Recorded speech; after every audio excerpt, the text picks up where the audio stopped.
Self-pity is the beginning of self-betrayal. There is a pain more dangerous than failure, more corrosive than rejection, more humiliating than losing in public.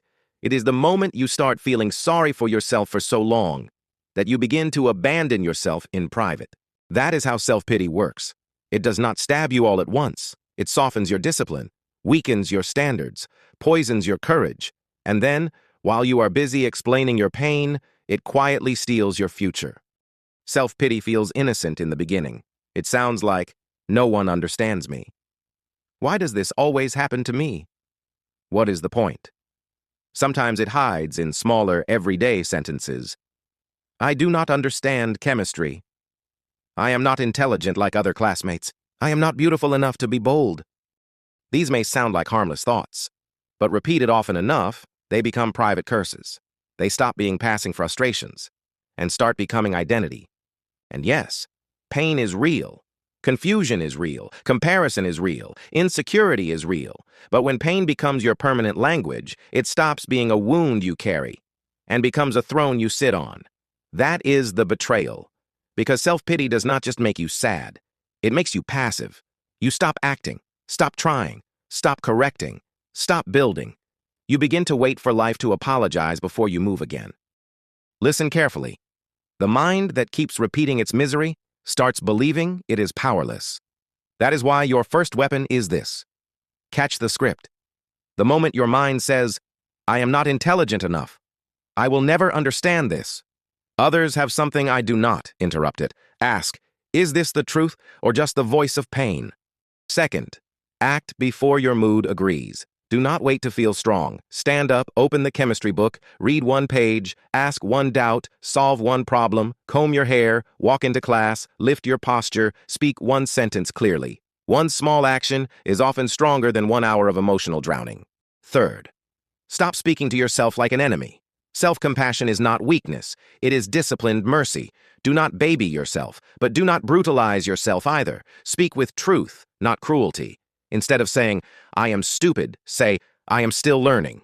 Instead of saying, "I am not beautiful enough," say, "My worth is bigger than my insecurity."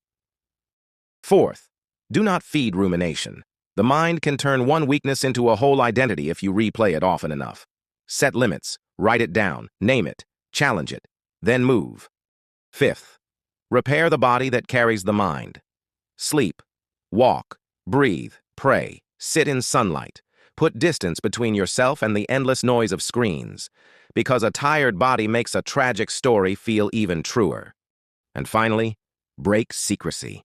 Speak to one trusted person, a friend, a mentor, a teacher, a counselor, because pain grows darker when it is left alone in a locked room. Self-pity says, "Look what life did to me." Strength asks, "What can I still build from here?" That is the turning point. Marcus Aurelius said, "You have power over your mind, not outside events." That means your suffering may be real, but your surrender is still a choice. Epictetus taught that what disturbs us is not merely what happens, but how we interpret what happens.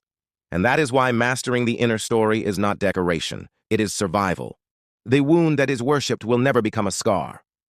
A man who keeps kneeling before his sorrow will one day mistake the ground for his home. So hear this clearly.